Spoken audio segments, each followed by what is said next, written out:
A stillness settled over Earth that few could remember experiencing. After months of decoding, translating, and composing humanity's composite reply, the signal had been sent back into the void, and every listening post now stood in an unnatural calm. Across continents, observatories kept their receivers locked on the thin patch of sky from which the alien message had come. Data screens streamed identical figures. Background noise, then narrowband silence, then the faint heartbeat of deep space. People tried to continue their routines, but attention always drifted to the question pressing behind every thought. What would they say back? In research centers, lights burned at all hours. Operators leaned toward spectrograms, reading infinitesimal ripples, as though each could hold a verdict. They spoke little, keeping voices low, as if even conversation might disturb the fragile link they hoped to establish. Banks of servers purred in cooled rooms, comparing live feeds against the archived signature of the first transmission. No deviation yet, only the steady hush of a universe that might or might not have heard. The longer the quiet stretched, the more weight it seemed to carry. Public networks mirrored the laboratory's restraint with restless energy. Comment threads spilled across languages, speculating about everything from benevolent mentors to hidden traps. Street artists painted luminous knots on city walls, borrowing shapes from the decoded lattice. Late-night broadcasters filled hours with call-in debates, asking listeners how they would greet another civilization. Some callers offered poetry, others demanded weapons. Memes ricocheted between fear and satire, proof that humor survived even while the world balanced on the edge of revelation.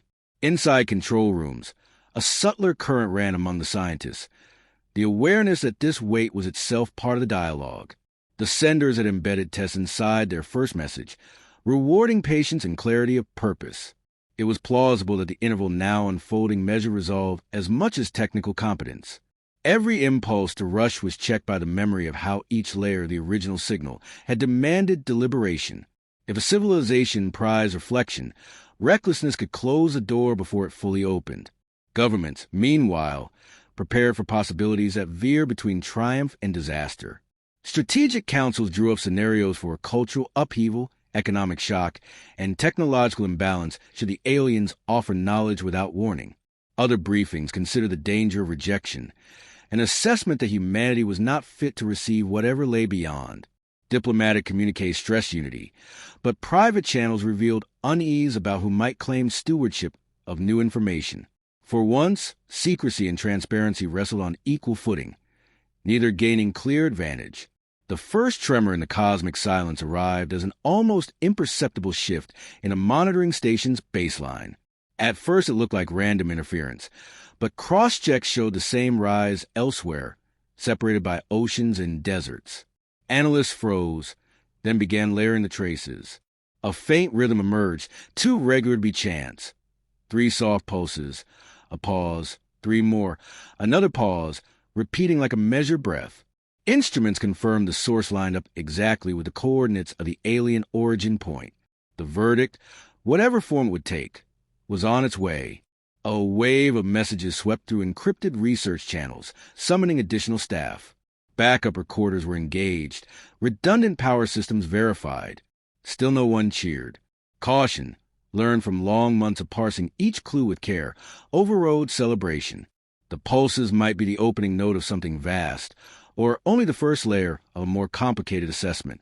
Their deliberate cadence suggested a preface, a signal that evaluation had begun but not yet resolved. Commentators outside the technical sphere seized on reports of the anomaly and speculated freely. Some claimed the aliens were composing a speech of welcome. Others warned of an ultimatum disguised as music. Markets fluttered, but steadied when early statements urged patience. Even so, citizens everywhere watched tickers and dashboards as though the next heartbeat from the stars might reorder their lives. Back in the listening hubs, translators refined their software, aligning filters to the pulses. No clear content yet, only amplitude and spacing, but models hinted at structure lurking beneath, the way ink hides an embossed paper.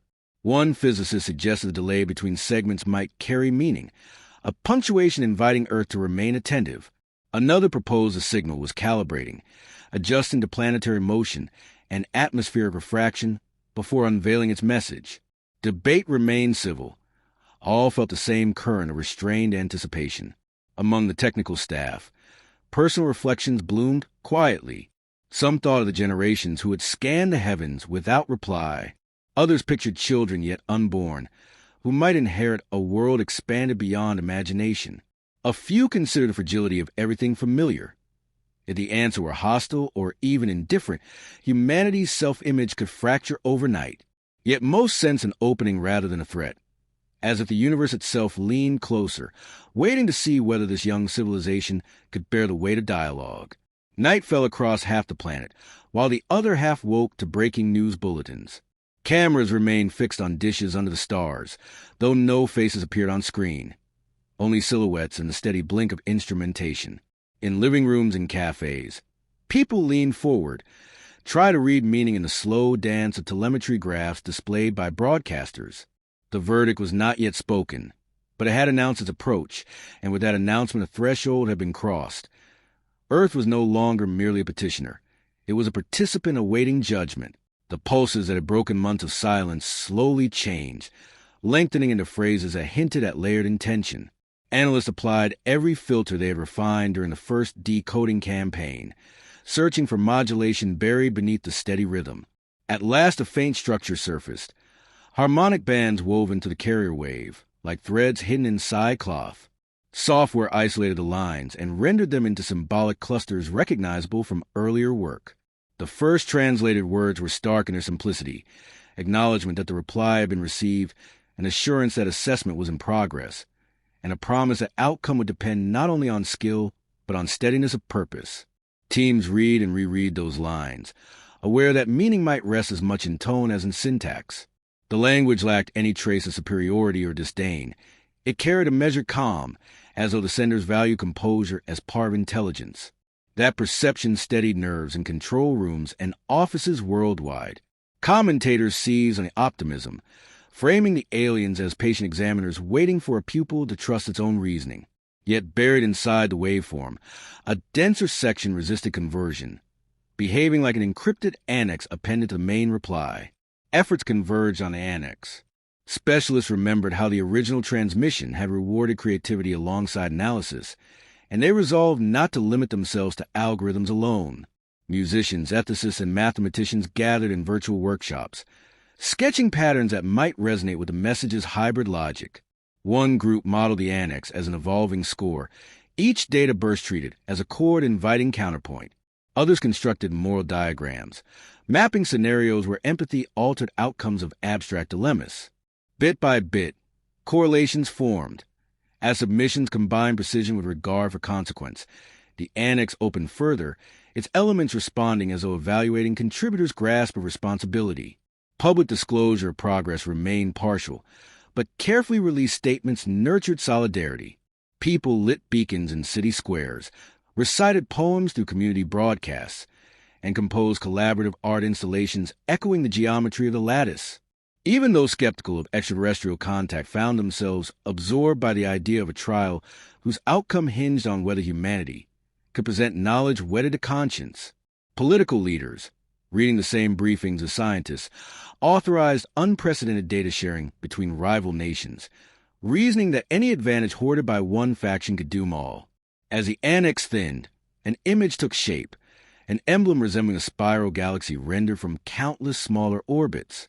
Decoders interpreted it as metaphor, a reminder that power, like stars and system, must remain in balance lest gravity collapse it inward. The section following the emblem spoke more directly. It warned that access to the libraries of making and unmaking would accompany acceptance, and that guardianship rather than domination must guide their use. A final sentence named the quality most valued, the courage to safeguard possibility for others, even when doing so risk personal gain. The translation left veterans of the project silent. Whatever knowledge lay beyond this gate, it demanded a moral center as firm as any theorem. With content clear, attention returned to the stream's rhythm. Analysts noticed a periodic fluctuation overlaying the whole reply, a sequence that fit no linguistic template. After days of modeling, one astrophysicist recognized its shape. an inverted echo of Earth's own outgoing signal, time compressed and folded to a complex transform. The aliens had returned humanity's voice as part of their answer, altering it to demonstrate comprehension and to invite recognition of shared agency. The discovery spread quickly, lifting moods across observatories. It meant the senders were not only speaking but reflecting, folding humanity's expression into their own. Momentum built toward the final segment, which remained locked behind a barrier of probabilistic gates. Simulations showed that brute force calculation could take decades. The design discouraged raw power in favor of integrative insight. Committees representing art, ethics, science, and diplomacy drafted candidate approaches. One proposal combined a mathematical proof with a narrative of human perseverance, from cave paintings to space telescopes, encoded as symbolic arcs and sonic intervals. Another advocated a minimal statement, a single equation binding entropy, compassion, and creativity in balanced terms. Deliberation stretched over sleepless nights until consensus formed around an answer neither maximal nor spare but balanced, embodying clarity joined with empathy. Transmission of that composite took place quietly, without ceremony beyond the steady attention of those present. They watched checksum values confirm successful upload, then resumed listening. For a long while, no alteration appeared. Servers kept running, air handlers droned, and in cities of night traffic continued unremarkable. Only at dawn, as sunlight struck high antennas, did the carriers shift once more. The locked gates dissolved, unveiling text whose very cadence seemed relieved. Humanity had met the conditions. Evaluation was complete. The translated substance filled screens with restrained grace. It spoke of respect earned through resolve and creativity, of a young culture demonstrating, with a coupled discovery with guardianship. It invited Earth to share in a repository of sciences, arts, and histories gathered across stellar ages, a library entrusted only to those proving balance between curiosity and care. Acceptance carried obligation, stewardship of emerging capabilities, vigilance against arrogance, protection of diversity. Final lines urge recipients to remember that entry into a wider fellowship did not end growth, but deepened its responsibility.